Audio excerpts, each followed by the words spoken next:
Hi friends, welcome to YV creations. నేను మీ వెంకట శివ. ఈరోజు మరో కొత్త అప్డేట్తో నేను మీ ముందున్నాను. Spider Man new brand day అంటూ ఒక ట్రైలర్ అయితే రిలీజ్ అయింది. ఈ ట్రైలర్ చాలా మంది చాలా బాగుంది అని చెప్పేసి అంటున్నారు. అందుకే నేను కూడా ఈ ట్రైలర్ మీద ఒక లుక్ వేసాను. ఈ ట్రైలర్ చూస్తుంటే నాకైతే అంత ఇదిగా అనిపించట్లేదు. ట్రైలర్ చాలా బాగుంది అనే రేంజ్లో అయితే లేదు. Spider man home coming, spider man 3, spider man 1 ఈ పార్ట్లో ఉన్నంత ఎగ్జైట్మెంట్, విలనిజం, హీరోయిజం అనేది ఇందులో అంతగా అయితే చూపించినట్టుగా అనిపించట్లేదు. స్పైడర్ మ్యాన్ హోమ్ కమింగ్తో పోల్చుకుంటే అంత రేంజ్లో ఉంది అనిపించట్లేదు ఈ ట్రైలరు. మరి సినిమా ఫుల్ స్టోరీ ఎలా ఉంటుంది అనేది తెలియదు. ట్రైలర్ మాత్రం అంత బ్రాండ్, ఇది ఒక బ్రాండ్ లెవెల్ అన్నట్టుగా అయితే అంత ఇది లేదు. మార్వెల్ స్టూడియోస్ అంటే వాళ్ళు తీసే ప్రతి సినిమా, ప్రతి కాన్సెప్ట్ చాలా బాగుంటుంది, అందులో వేరే డౌటే లేదు.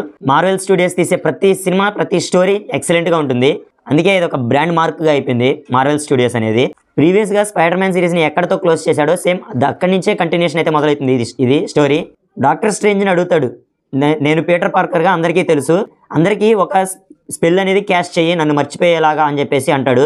ఏదో చెడు జరగబోతుంది అనిపిస్తుంది, దాన్ని ఆపడానికి ఒకటే మార్గం ఉంది, అందరూ నన్ను మర్చిపోయేలా చేయడం. ఎందుకంటే నేను పీటర్ పార్కర్ని మాత్రమే కాదు, నేను స్పైడర్ మ్యాన్. అక్కడ డాక్టర్ స్ట్రేంజ్ ఒక స్పెల్ని అయితే క్యాష్ చేయడం జరుగుతుంది. మన స్పైడర్ మ్యాన్ని పీటర్ పార్కర్గా అందరూ మర్చిపోతారు, తన క్లోజ్ ఫ్రెండ్స్తో సహా. హీరోయిన్ కూడా మర్చిపోయే రేంజ్లో ఒక స్పెల్ని అయితే క్యాష్ చేస్తాడు డాక్టర్ స్ట్రేంజ్. అక్కడి నుంచే నెక్స్ట్ ఈ పార్ట్ అనేది అక్కడి నుంచే మళ్ళీ స్టార్ట్ అవుతుంది. స్పైడర్ మ్యాన్ ఒక్కొక్క పార్ట్లో ఒక్కొక్క అవెంజర్ని అయితే తీసుకుంటున్నారు మార్వెల్ స్టూడియోస్ వాళ్ళు. ఇప్పుడు ఈ పార్ట్లో మార్క్ రఫెలో ఉన్నారు. అతను ఒక హల్క్గా తన యాక్షన్ అయితే వేరే లెవెల్లో ఉంది. హల్క్ మార్క్ రఫెలో ఉన్నారు, కానీ ఇతను హల్క్గా చేంజ్ అయ్యి హల్క్ లాగా ఫైట్ సీన్స్ అయితే ఎక్కడ పెట్టినట్టు లేదు. ఓన్లీ స్పైడర్ మ్యాన్తోనే ఫైట్స్ అయితే చూపిస్తున్నాడు ఈ ట్రైలర్ మొత్తం మీద. హల్క్ చేంజ్ అవ్వటం, హల్క్తో ఫైట్ సీన్స్ అనేవి ఉంటే చాలా బాగుంది అనిపించింది నాకైతే. ఈ ట్రైలర్ మొత్తం ఓన్లీ స్పైడర్ మ్యాన్ తన యొక్క టైటిల్కి తగ్గట్టు న్యూ సూట్ రివీల్ అని చెప్పేసి తన యొక్క స్పైడర్ మ్యాన్ సూట్ని రివీల్ చేస్తున్నట్టుగా చూపిస్తాడు. ఇక్కడ మొత్తం టైటిల్కి తగ్గట్టుగానే ఆ సూట్ గురించి, స్పైడర్ మ్యాన్ గురించి, ప్రీవియస్గా పీటర్ పార్కర్గా మర్చిపోయే దాని గురించి అదే చూపిస్తున్నాడు. స్టోరీ అంతా అదే ఉంది, కానీ ఇంకా వేరే కొత్తదనం ఏదనేది చూపిస్తాడు అనేది ఎక్కడా లేదు ట్రైలర్ మొత్తం మీద. ఇందులో కొత్తగా ఒక క్యారెక్టర్ అయితే తీసుకొని వచ్చారు.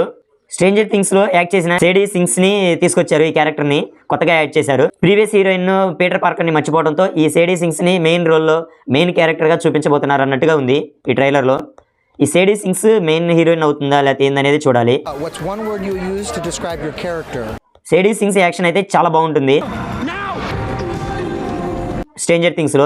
స్ట్రేంజర్ థింగ్స్ ఆ సిరీస్ మొత్తం చాలా బాగుంటుంది. సేడీ సింగ్స్ అయితే ఇంకా ఎక్సలెంట్గా ఉంటుంది. తన క్యారెక్టర్ యాక్షన్ అయితే వేరే లెవెల్లో ఉంటుంది. స్ట్రేంజర్ థింగ్స్ సిరీస్ అన్ని చూసిన వాళ్ళకి ఇది చాలా బాగుంటుంది. తన క్యారెక్టర్, తన యాక్షన్ చాలా బాగా నచ్చుతుంది. ఈ పార్ట్లో కొత్తగా చూపించింది ఏంటంటే ఒక నింజాస్తో ఫైట్ సీన్ ఉంటుంది.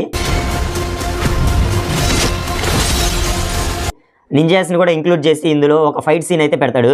ఆ నింజాస్ ఫైట్ సీన్ అనేది కొంచెం కొత్తదనంగా అనిపిస్తుంది. స్పైడర్ మ్యాన్తో గాల్లో నుంచి నింజాస్ మీద కొట్టుకుంటూ రావడం అనేది అదొకటి కొంచెం కొత్తదనంగా అనిపించింది నాకైతే. పునర్జన్మ లాంటిది. ఇది ఒక బ్రాండ్ న్యూ సిరీస్ అని చెప్పేసి వస్తుంది, కానీ ఆ ఒక బ్రాండ్ న్యూ సిరీస్ అనేది నాకు ఎక్కడ అంతగా అనిపించట్లేదు ఈ ట్రైలర్ చూస్తున్నంత వరకు. ఇంకపోతే న్యూ సూట్ రివీల్ అనేది కొంచెం పర్లేదు. ఆ న్యూ సూట్ అనేది కొంచెం కొత్తదనంగా ఉంది. యాజ్ ఇట్ ఈజ్ ఒక న్యాచురల్ షూట్ అన్నట్టుగానే ఉంది. తన స్కిన్కి బాగా కరుచుకుపోవడం, ఆ స్పైడర్ వెబ్స్ అనేవి క్లియర్గా కనిపించడం, ఫేస్కి మాస్క్ అనేది అలా రావడం, ఇవి కొంచెం ఆ సూట్ వరకు రిలేటెడ్ చూస్తే చాలా బాగుంది సూటు. ఈ ట్రైలర్ మొత్తంగా చూస్తే మాత్రం ఏదో కొన్ని సీన్స్, కొన్ని షార్ట్సే బాగున్నాయి అనిపిస్తుంది నాకైతే. ఈ ట్రైలర్ మీరు చూసినట్లయితే మీకు ఎలా ఉందనేది కింద కామెంట్లో చెప్పండి. ఈ వీడియో నచ్చినట్లయితే లైక్ చేసి షేర్ చేయండి. ఇలాంటి కొత్త అప్డేట్స్ కోసం నా ఛానల్ సబ్స్క్రైబ్ చేయండి. Thanks for watching.